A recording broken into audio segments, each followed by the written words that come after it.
con tìm cho con lối đi riêng mình. Nhiều lúc đôi chân biết đi về đâu, tìm được chi giữa thế gian ngàn cây đang với u sầu. Khi con thất vọng thì Chúa đứng bên ngôi an. Tình Chúa luôn dìu chân con bước đi không rời. Tình Chúa yêu con dẫu con hèn khi, lại cứ Chúa hỡi nơi đây.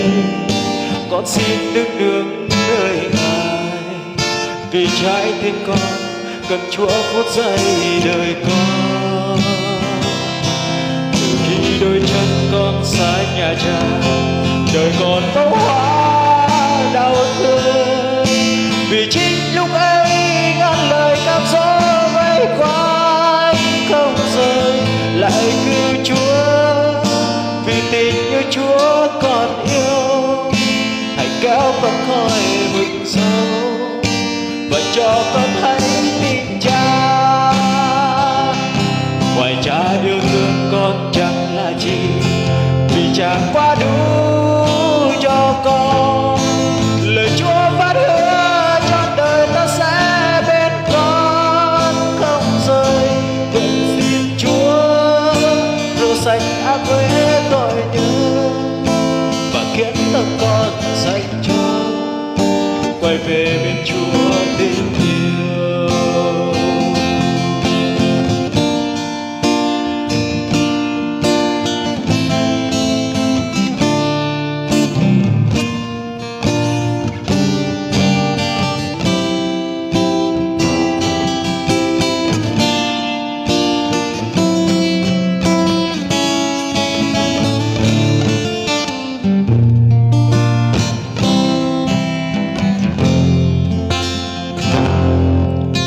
Ngày tháng con tìm cho con lối đi riêng mình. Nhiều lúc đôi chân biết đi về đâu, tìm được chi giữa thế gian ngàn cây đang với u sầu. Khi con thất vọng thì Chúa đứng bên ủi an. Tình Chúa luôn dìu chân con bước đi không rời.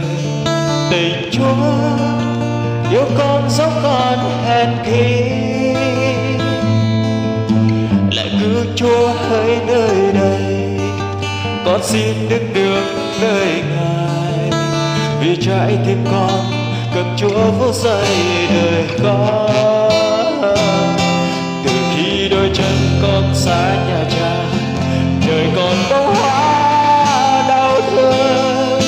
Vì chính lúc ấy ngàn lời cám dỗ vây quanh không rời, hãy cứ Chúa.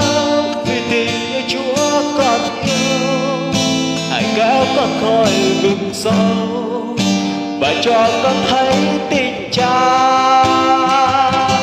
Ngoài cha yêu thương con chẳng là chi, vì cha quá đủ cho con. Lời Chúa phát hứa cho đời ta sẽ bên con không rời. Nguyện xin Chúa rửa sạch ác quê tội nhớ, và khiến tâm con dành cho quay về bên Chúa tình yêu. Dù sóng gió bao bùa vây, con dựa nơi cha chẳng lo. Vì có cha bên khiến đời con thoát vui. Từ khi đôi chân con xa nhà cha, đời còn bông hoa đau thương. Vì chính lúc ấy ngàn lời cám dỗ vây quanh không rời, lại cứ Chúa. Vì tình Chúa còn yêu, hãy kéo con khỏi vực sâu và cho con thấy tình cha. Ngoài cha yêu thương con chẳng là chi, vì cha quá đủ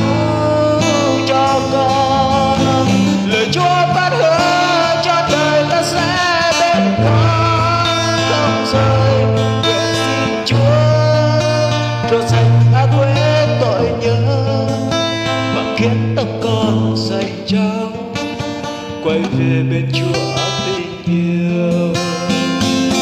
Nguyện xin Chúa rửa sạch ác quê tội nhớ, mà khiến tâm con dành trao quay về bên Chúa